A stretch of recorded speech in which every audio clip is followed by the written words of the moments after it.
하시겠습니다. 의뢰하는 거라 그냥 하게 되는데 조금 더 반갑게 하겠습니다. 잘 오셨습니다. 반갑습니다. 참 이런 시기에 이렇게 모일 수 있는 것도 하나님의 은혜죠. 또 온라인에서도 이렇게 함께 예배 같이 누릴 수 있는 것도 하나님의 은혜인 줄 믿습니다. 우리나라 기독교 역사를 살펴보면 엄청난 부흥이 수차례 있었던 것을 알 수 있죠.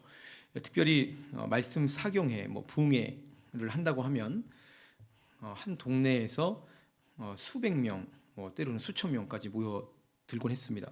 성령의 뜨거운 역사가 한국 교회에 있었고 통곡하는 회개가 일어났었고 그래서 실제로 그 현장에서 회복과 치유의 역사가 나타나기도 했습니다. 김영재 교수의 한국교회사, 김영재 교수님이 집필한 한국교회사라는 책을 보면 1907년 당시 평양에서 일어난 대부흥에 대해서 이렇게 기록하고 있습니다. 한번 잘 들어보십시오. 길선주 목사의 인도로 평양의 장대현 교회 교인들은 사경회를 위해 새벽마다 모여 예배당에서 뜨겁게 기도했다.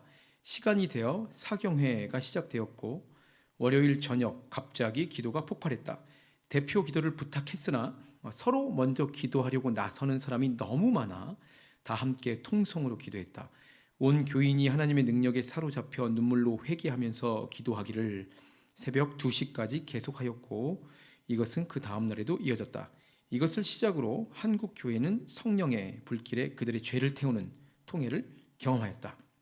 그래서 그 시절 사료들을 찾아보면 이 갓과 하얀 이 두 권을 쓴 선조들이 구름대 같이 교회로 모여드는 모습을 실제로 우리가 사진을 통해 볼 수가 있습니다. 볼 때마다 얼마나 놀랍고 감격스러운지 몰라요. 제 머릿속에 있는 이제 기억들 중에서 교회가 가장 뜨거웠던 시기를 꼽으라면 단연 제 초등학교 시절 제가 다녔던 모 교회입니다. 그때가 1980년대 후반 90년대 초반이니까 그것도 벌써 이제 30여 년 전 얘기잖아요. 보통의 예배도 그렇지만 특별히 부흥 집회에 대한 기억들이 제게 참 많이 남아 있습니다. 부모님을 따라 1년에 꼭 두어 차례 그런 집회를 참석했는데 바로 집 앞에 저희 교회가 바로 집 앞에 교회가 있었으니까 제가 빠져나갈 도리가 없는 거예요. 그래서 부모님에게 꼭 부흥회, 사경회는 끌려 다녔었습니다. 그렇게 말씀 사경회가 시작이 되면 아주 큰 교회도 아니었는데 어디서 그렇게 사람들이 몰려드는지, 동네도 아주 큰 동네가 아닌데 어디서 계시다가 다 그렇게 오시는지 교회 안에 사람들이 꽉 차서 북적거렸던 기억이 있습니다. 그 개중에 겨울 사경회가 열리면 예배당 꼭 가운데에 저희 교회는 큰 난로를 놨습니다. 그리고 그 위에다가 양철로 된 커다란 주전자를 한 2개 정도를 항상 올려놓고 뭘 자꾸 끓이는데 겨울이니까 그 생강이나 귤 껍질을 넣어서 차를 만드는 거예요. 왜냐하면 밤새 모여서 말씀을 듣고 기도도 밤새서 하니까 목이 아프고 지치잖아요. 그때 마시려고 끓이는 겁니다. 그리고 도시락 같은 간식 같은 것도 저희 부모님이 싸가셨던 것 같고 어른들도 많이 싸우셨던 것 같은데 저는 그거 얻어먹으려고 다니는 게 왜 그렇게 그때는 재밌었는지 몰라요. 그거 먹으러 이제 사경에 가는 거죠. 저뿐 아니라 그때 당시에 신앙생활 하셨던 성도님들도 그렇게 함께 모여서 예배드리고 그렇게 나누는 것들을 굉장히 즐기셨던 것 같습니다. 그럴 때 성령의 역사가 굉장히 강력히 일어났었잖아요. 아마 여기 앉으신 성도님들 대다수도 그런 아름다운 옛 기억들이 있으실 겁니다. 자, 그렇다면 성도 여러분은 과거 말고 지금은 어떠십니까? 과거에 경험했던, 언제인지 모르지만 첫사랑 때 경험했던 그런 뜨거움, 은혜의 영성이 지금 우리 그리고 이 교회에 얼마나 넘치고 있는지 여쭤보는 것입니다. 물론 요즘은 옛날과 달라서 지금에 맞는 신앙 색깔이 있을 테고 게다가 이 코로나로 교회가 모일 수가 없어서 온라인이나 다양한 형태의 작은 그룹으로 모여야 하니까 확실히 옛 방식이 옳고 그것들을 그대로 착용해야 된다, 그렇게 얘기할 수 없습니다. 그런데 중요한 것은 환경은 변했지만 우리 하나님은 예나 지금이나 동일한 바로 그 하나님이시라는 겁니다. 그렇다면 다른 색깔을 내고 다른 방식으로 예배를 드리더라도 분명히 같은 은혜의 맥, 같은 신앙의 열기가 과거와 동일하게 있어야 할 텐데 그런 은혜의 줄기가 약해진 것은 아닌가, 그런 생각을 하게 됩니다. 이상하게도 무언가 영적인 허전함, 때로는 무기력함이 우리 속에 있는 거죠. 오늘은 바로 그 이야기를 나누어 보겠습니다. 우리는 그 이유를, 그리고 지금 교회의 어찌 보면 침체기에 대한 대안을 오늘 우리가 함께 살펴본 말씀을 통해서 살펴볼 수 있는데, 자, 우리가 함께 나눈 본문 말씀은 초대교회의 시작과 부흥에 관한 이야기입니다. 제가 46절, 47절 다시 제가 읽어드릴게요. 날마다 마음을 같이하여 성전에 모이기를 힘쓰고 집에서 떡을 떼며 기쁨과 순전한 마음으로 음식을 먹고 하나님을 찬미하며 또 온 백성에게 칭송을 받으니 주께서 구원받는 사람을 날마다 더하게 하시니라. 하나님께 예배 드리는 모임, 곧 교회가 형성되었다는 이야기를 하고 있습니다. 계속해서 모이기에 힘썼고 그러다 보니 구원받는 사람을 날마다 더하게 하시니라. 교회가 크게 부흥된 거죠.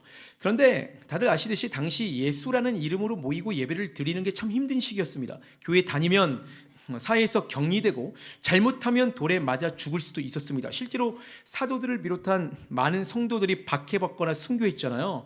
게다가 44절 45절에 보시면 믿는 사람이 다 함께 있어 모든 물건을 서로 통용하고 또 재산과 소유를 팔아 각 사람의 필요에 따라 나눠줬다라고 기록하고 있습니다. 교회에 들어가면 내가 애써 모은 사유 재산을 남과 나누어야 했습니다. 내가 얻어낼 수 있는 그 어떤 실리적인 이득이 전혀 없는 곳이 바로 교회였습니다. 그러면 이 상식 선상에서 예수 안 믿는 게 교회가 부흥되지 않는 게 정상이 아니겠습니까? 코로나 시기에 대다수 사람들이 교회를 손가락질합니다. 그렇다면 제 아무리 잘 믿었던 성도라도 교회를 꺼리고 거부하고 하나님의 존재를 의심할 만하잖아요. 그런데 놀라운 것은 바로 그럴 때 교회가 시작되었고 그럼에도 성도들이 자리를 끝까지 지켰고 나아가 엄청난 부흥까지 이루어냈다는 사실입니다. 자, 그렇다면 과연 이게 도대체 어떻게 가능했을까? 몇 가지로 나누어 살펴보도록 하겠습니다. 첫째, 교회의 부흥은 성령의 강력한 역사가 전제될 때 가능합니다. 자, 성경의 구약과 신약의 전 역사를 하나의 주제로 나눈다면 단연코 예수님께서 오셨는가 아니면 아직 오시지 않으셨는가, 바로 예수 그리스도의 초림을 가지고 성경을 나눌 수 있습니다. 그래서 구약을 오신 예수에 대한 기록이고 신약을 뭐라고 합니까? 이제 오신 예수에 대한 기록이다, 그렇게 얘기합니다.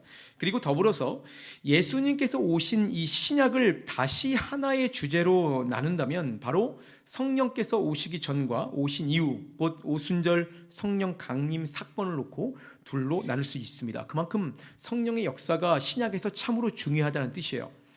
성령 받기 전에 베드로는 배신자였고 도망자였습니다. 그런데 성령 받으니까 한 번 설교로 말도 안 되게 3,000명이 회심하는 기적이 일어납니다.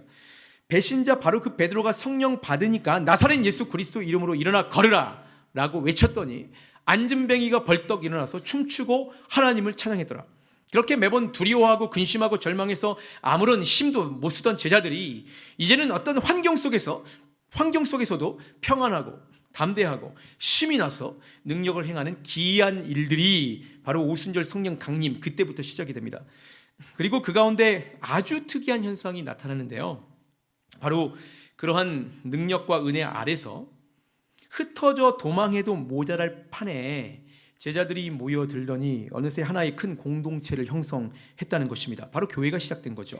자, 그렇다면 여기서 오늘 본문 말씀에 등장한 초대교회가 어떻게 형성되었는지 다시 한번 보십시오. 첫 번째, 사도행전 2장 가장 앞절쯤에 보면 성령이 제자들에게 먼저 임합니다. 사도행전 2장 3절에 마치 불의 혀처럼 갈라지는 것들이 그들에게 보여 각 사람 위에 하나씩 임하여 있었다. 그리고 이어서 성령 받은 베드로가 바로 그 성령의 능력으로 복음을 막 전하는데, 분명히 조금 전까지만 해도 제자들을 조롱했던 사람들이 2장 37절에 보면 마음에 찔려 어찌할꼬 하거늘 통곡합니다. 상식적으로 납득할 수 없는 일들이 일어나고 있는 거예요. 이것이 바로 머리로는 이해할 수 없는 성령의 강력한 능력인 줄 믿습니다. 그리고 나서 베드로가 그들에게, 통곡하는 그들에게 이렇게 권면합니다. 2장 38절에 베드로가 가로되 너희가 회개하여 각각 예수 그리스도의 이름으로 세례를 받고 죄사함을 받으라. 그리하면 성령을 선물로 받으리니, 성령의 선물을 받으리니. 앞에 몇 가지 전제가 붙지만 결국 여기서 베드로의 초점은 성령에 있습니다.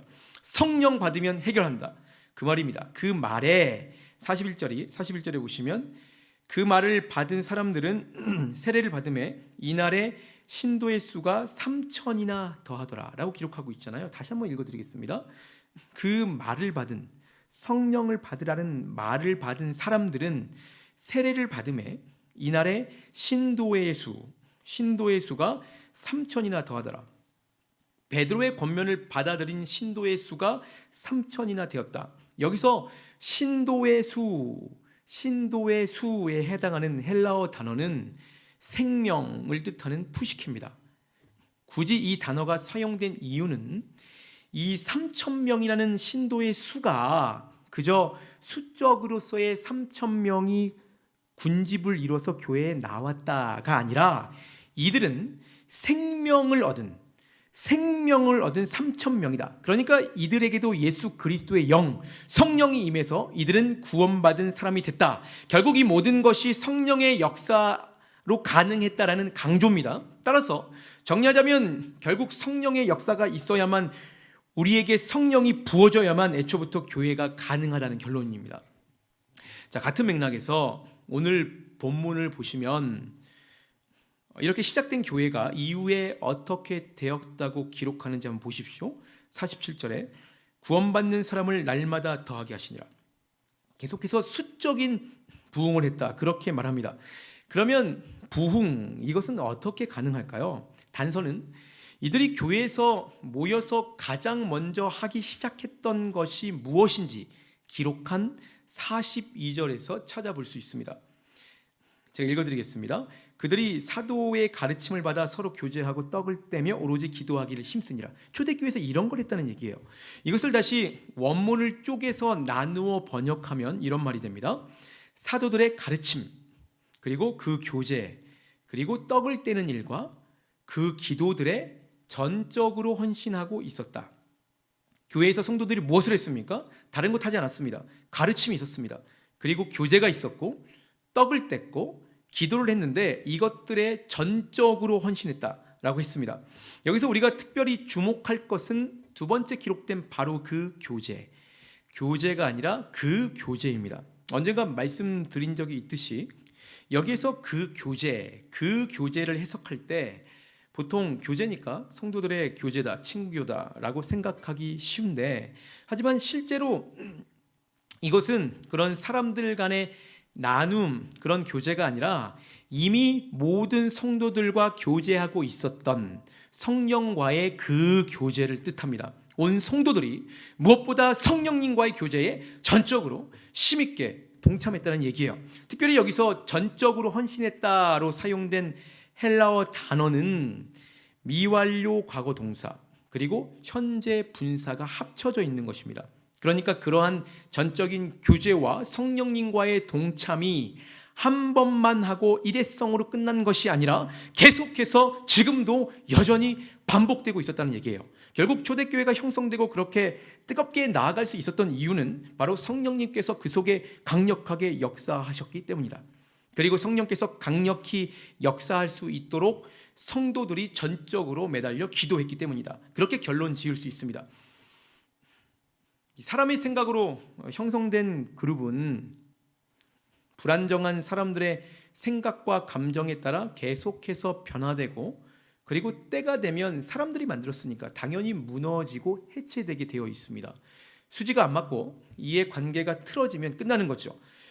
교회라는 것은 자본주의 시대에 사람들의 이익을 대변해 주지 못하고 오히려 손실만 떠안깁니다. 서로 다른 배경과 생각을 가진 수많은 사람들이 모인 곳이다 보니 이해관계가 충돌하고 언제나 어긋나기 쉬운 것이 바로 우리가 있는 교회입니다. 게다가 당시에는 박해까지 심했잖아요. 유지될 만한, 교회가 존속할 만한 그 어떠한 합리적인 이유를 찾을 수가 없는 거예요. 그러다 보니 아주 오래전부터 수많은 학자들은 교회가 수년 또는 수십 년 내에 반드시 문을 닫고 종말을 맞을 것이다, 그렇게 공공연하게 말하고 다녔습니다. 수천 년 전부터요. 지금도 마찬가지잖아요. 그런데 그들이, 그리고 대다수 세상 사람들이 그런데 보지 못한 것이 있습니다. 바로 예수 그리스도의 영, 성령이라는 거죠.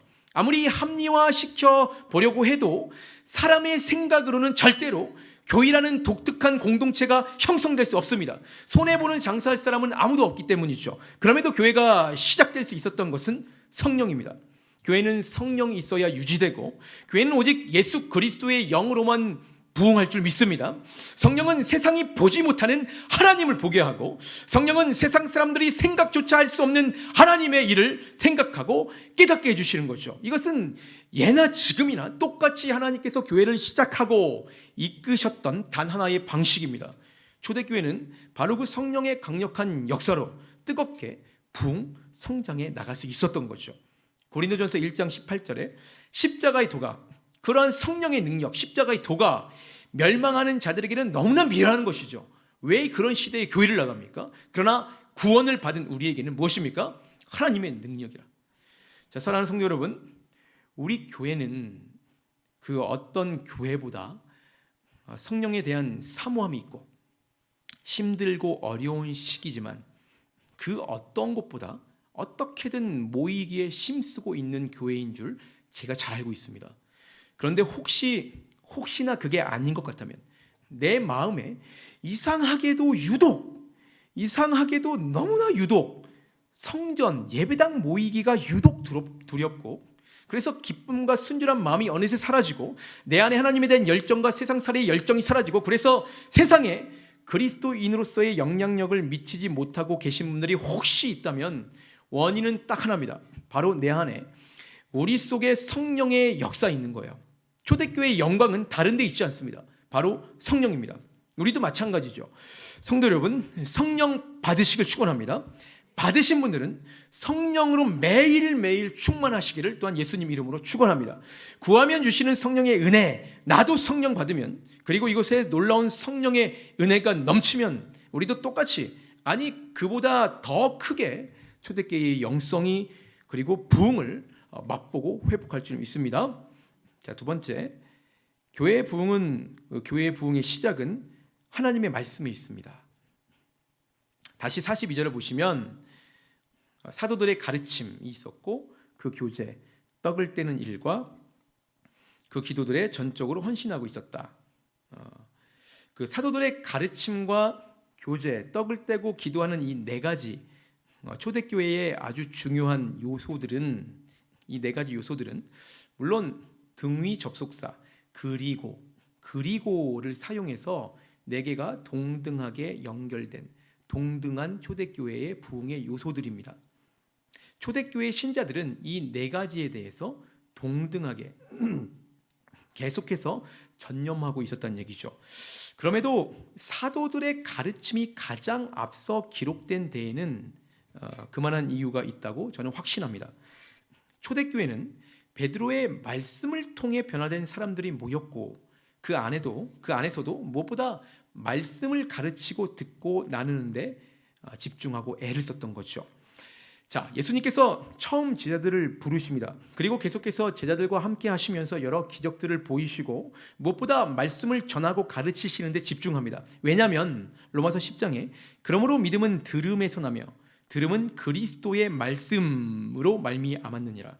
믿음이 예수님의 말씀에서 비롯되었기 때문입니다. 무엇보다 오늘 교회를 가능케 하고 부흥하게 했던 성령이 왜 왔는지, 왜 성령이 필요한지를 예수님께서는 승천하시기 전에 제자들에게 이렇게 가르치신 적이 있습니다. 요한복음 14장에 보혜사 곧 내 아버지께서 내 이름으로 보내실 성령, 그가 너희에게 모든 것을 가르치고 내가 너희에게 말한 모든 것을 생각나게 하리라.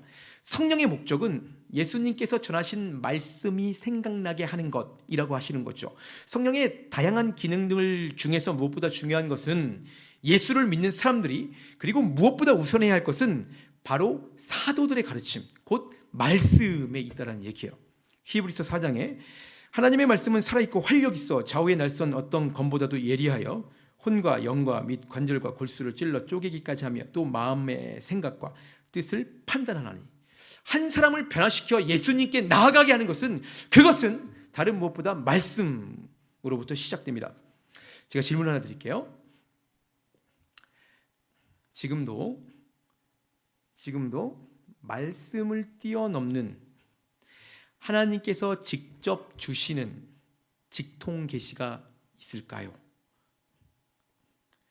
어떤 잘못된 단체에서는 기도를, 그리고 신비한 것들을 너무나 강조한 나머지 기도를 통해서 지금도 예언자나 선지자처럼 성경과 동등한 계시를 지금도 우리가 받아 말할 수 있다, 그렇게 가르칩니다. 그러나 이것은 잘못된 것입니다. 제가 30살에 첫 전임을 시작했습니다. 당시 제가 섬겼던 교구에 기도 많이 하시는 아주 신실하신 집사님이 계셨습니다. 저도 참 많이 좋아했던, 벌써 30살이니까 12년 전 얘기잖아요. 저도 참 많이 좋아했던 집사님이셨습니다. 그런데 제가 사역 2년 차 말쯤 되었을 때 이분이 저한테 할 말이 있다고 그러시면서 만나자고 하시는 거예요. 가봤더니 이분이 기도 중에 하나님께서 나에게 말씀하셨다는 겁니다. 제가 그때 강도사였거든요. 송 강도사가 나한테 안수 기도를 받고 1, 2년 내에 개척을 하면 하나님께서 실로 상상할 수 없는 놀라운 부흥을 주신다는 겁니다. 그걸 너무나 강력하게 말씀하시고, 그때 함께 기도해주고 도와줄 몇 분까지 이미 섭외를 해 놓으신 거예요. 어디서 말로만 들을 법한 일들이 제게 일어나는 거잖아요. 그때부터 이따금씩 저한테 이제 자꾸 전화를 하시면서 갑자기 막 방언 같은 거를 막 처음에 하세요. 그리고는 굉장히 무서운 목소리로 소미나야 들어라, 이렇게 막 혼자 막 얘기하세요. 말도 엄청 무섭잖아요. 낮에 들었는데도 굉장히 무서웠던 기억이 있습니다. 그런데 워낙 무섭고 담대하게 말하니까 그게 진짜 같은 거예요. 그냥 그때 한번 할까 싶은 마음도 있고, 그래서 한 달 정도 굉장히 마음이, 지금이야 웃으며 얘기할 수 있었지만 그때 얼굴이 하였습니다. 핏기가 없어가지고. 결국에는 굉장히 어려웠지만 아름답게 잘 해결됐는데요.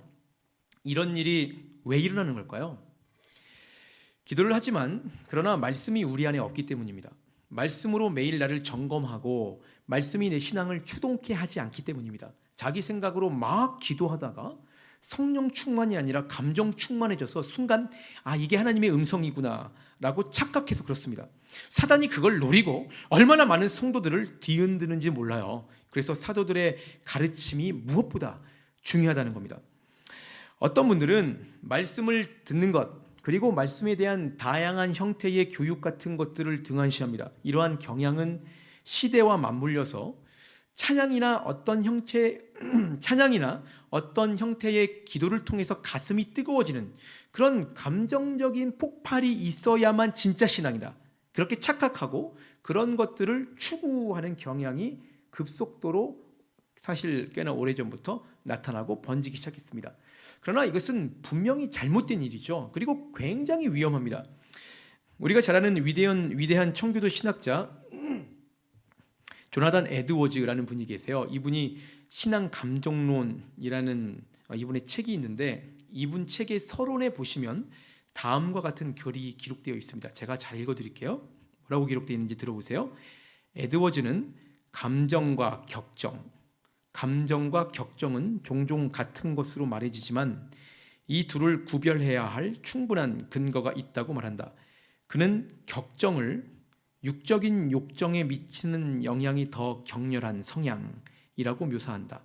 지성은 정열에게 압도당하게 되며 통제력을 잃게 된다. 그 결과 자아는 문자적으로 정열적으로 추구하는 대상에게 사로잡힌 환자가 되어버린다.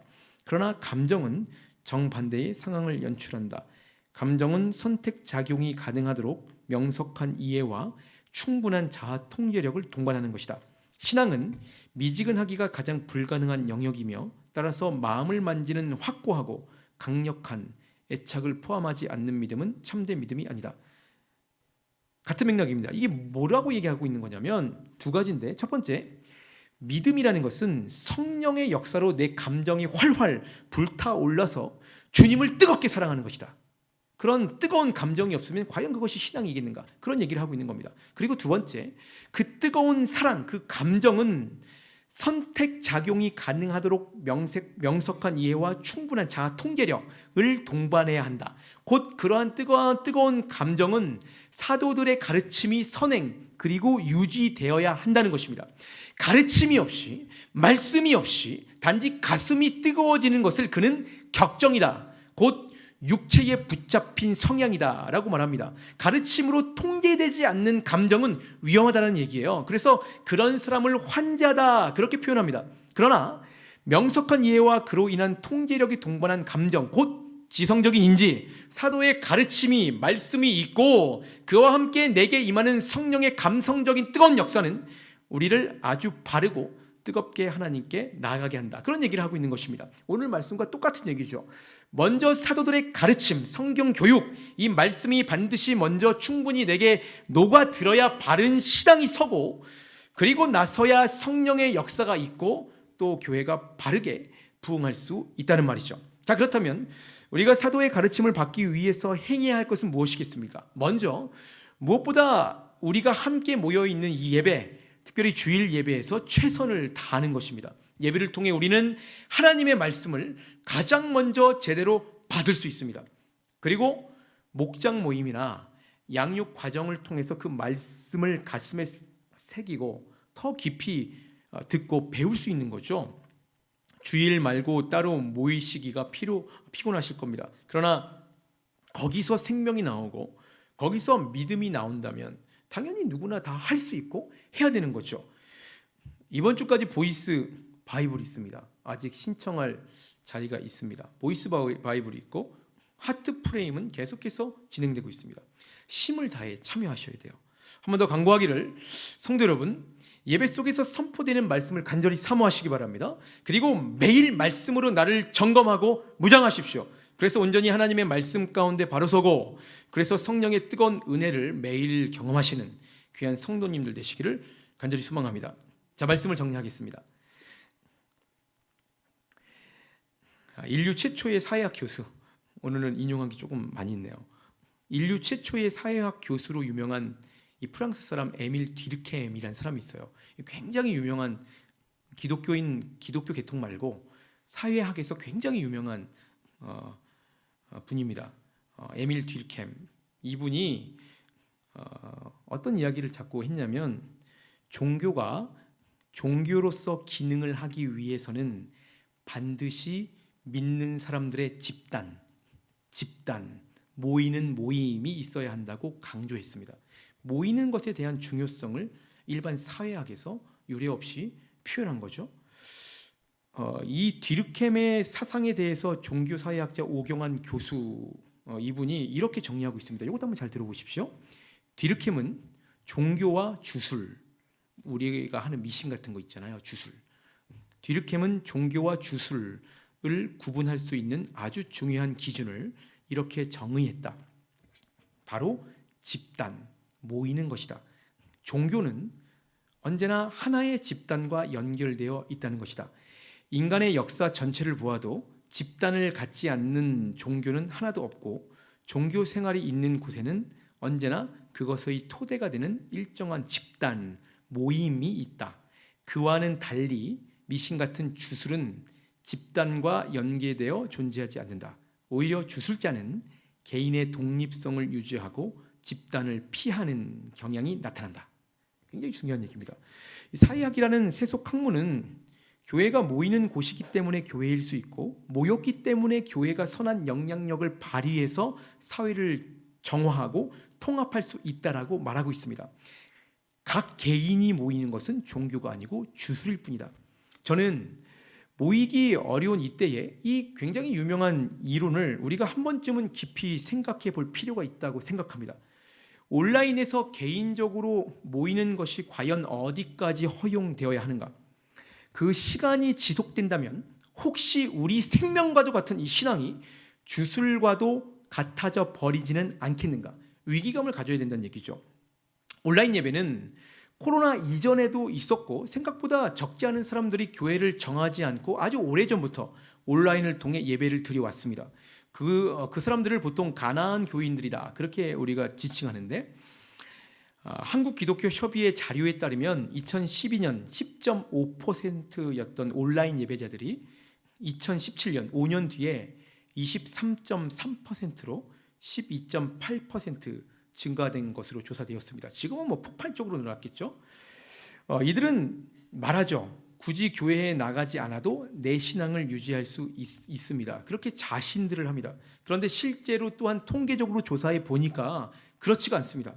대다수가 일정한 시간이 흐르면서 구원의 확신이 희미해지거나 아예 사라지는 경향이 뚜렷하게 나타났던 거죠. 자, 사랑하는 성도 여러분, 여러분은 요즘 어떻게 지내십니까? 저는 오늘 성령과 사도들의 가르침이 각 개인의 신앙 향상이 아닌 수많은 사람들을 교회로 모이게 하는 아주 중요한 원인이다라고 그렇게 정리했습니다. 이 말은 하나님께서는 사람들이 물론 각 개인도 중요하지만 무엇보다 공동체로 모이길 원하신다. 그렇게 공동체를 만들어 주기 위해 성령과 말씀이 이 땅에 임하셨다는 믿음이 있기 때문입니다. 왜일까요? 바로 신앙생활은 우리가 한 공동체로 함께 모였을 때 미혹되지 않고 제대로 할 수 있기 때문입니다. 에베소서 4장에 우리가 다 하나님의 아들을 믿는 것과 아는 일에 하나가 되어 온전한 사람을 이루어 그리스도의 장성한 분량까지 충만한 데까지 이르르니 이는 우리가 이제부터 어린 아이가 되지 아니하여 사람의 속임수와 간사한 유혹에 빠져 온갖 교훈의 풍조에 밀려 요동하지 않게 하려 하기 때문에 공동체가 필요한 것입니다. 오늘 본문에서 사도의 가르침과 성령을 받은 사람들이 그 이후에 무엇에 그렇게 열심히 했는지 한번 들어보십시오. 제가 본문 또 읽어드리겠습니다.